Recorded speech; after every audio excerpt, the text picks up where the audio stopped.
Title: Case of the Silenced Brothers. The town of Pedrasica has always been small, forgotten on the map and in time.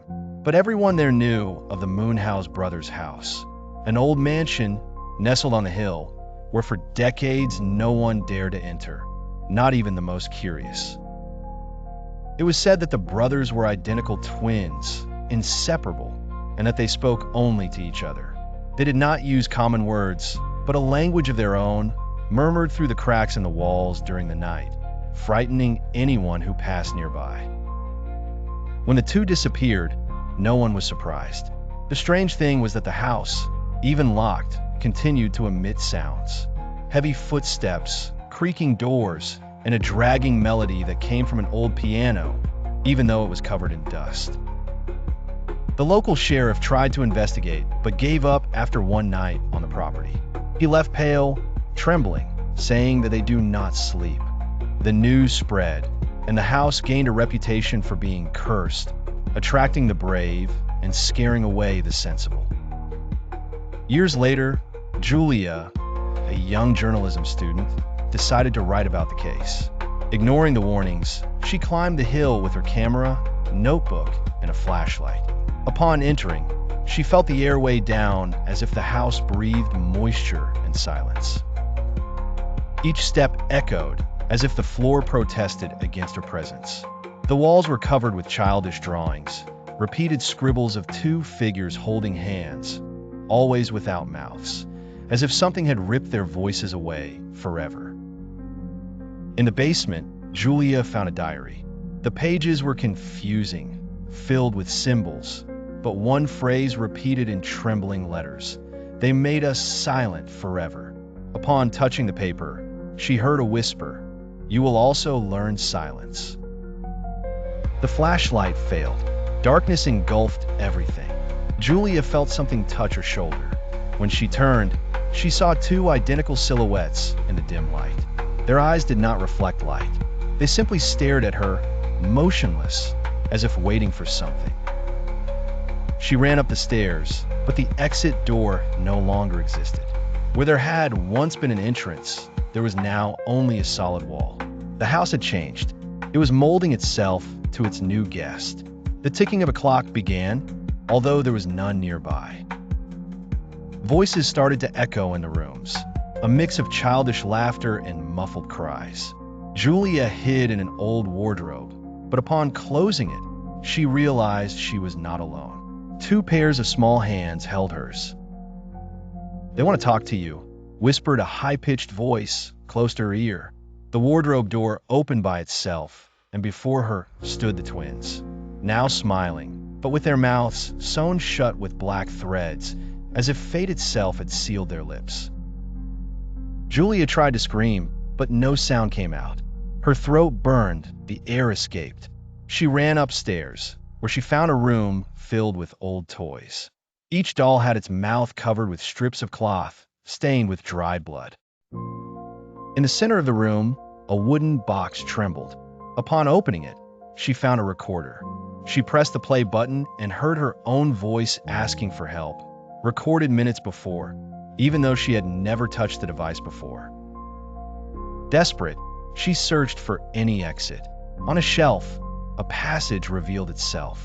A narrow tunnel, damp, smelling of mold and lost time. She crawled through it, with the voices echoing behind her, getting closer.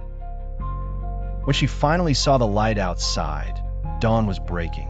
Julia fell onto the lawn, voiceless, with no clear memory of what she had lived.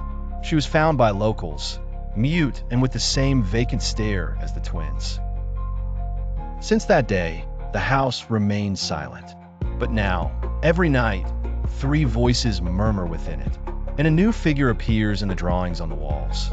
A woman without a mouth, with wide eyes, holding a closed notebook.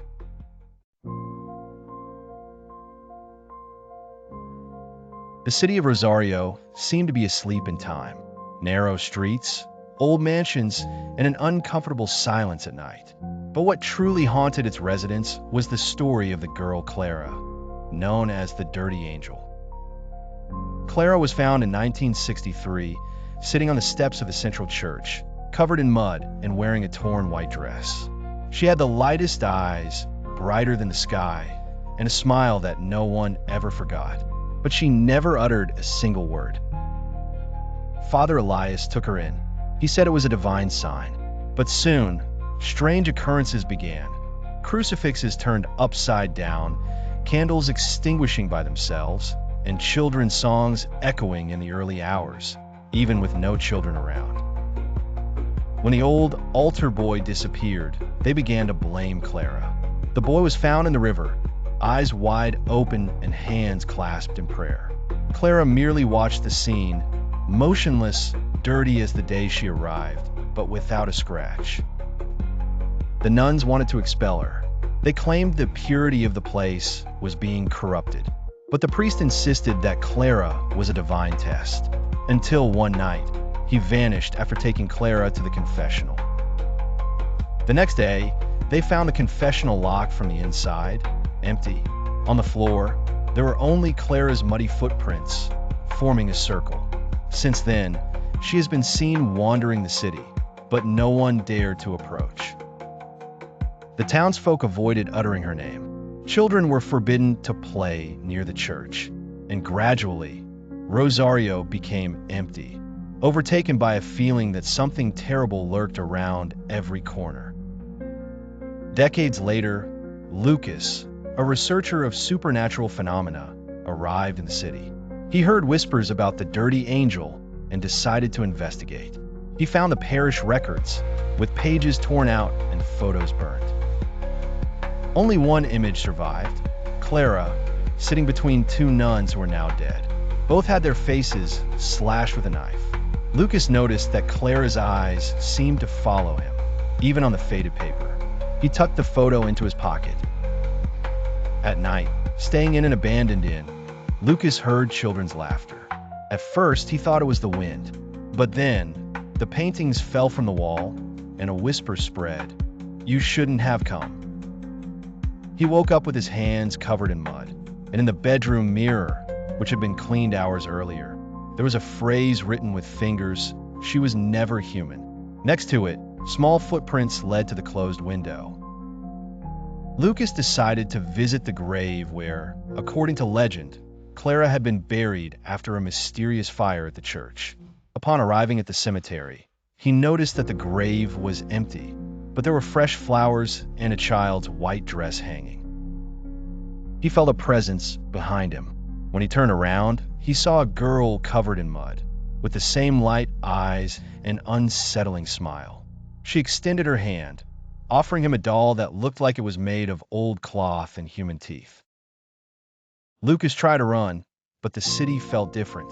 The streets no longer let him out, as if Rosario had become a labyrinth. At every intersection, he heard the same children's song and saw muddy footprints appearing out of nowhere. Driven mad, he ran to the old confessional. Upon entering, he saw his own reflection in the polished wood, but it wasn't him. It was Clara, smiling, her eyes shining, and he understood. He was now part of the story. They say Rosario has returned to sleep in peace. But sometimes in the early morning, a child knocks on the church door, dressed in white, covered in mud, and carrying a strange doll. Those who receive her are never seen again. The dirty angel still walks.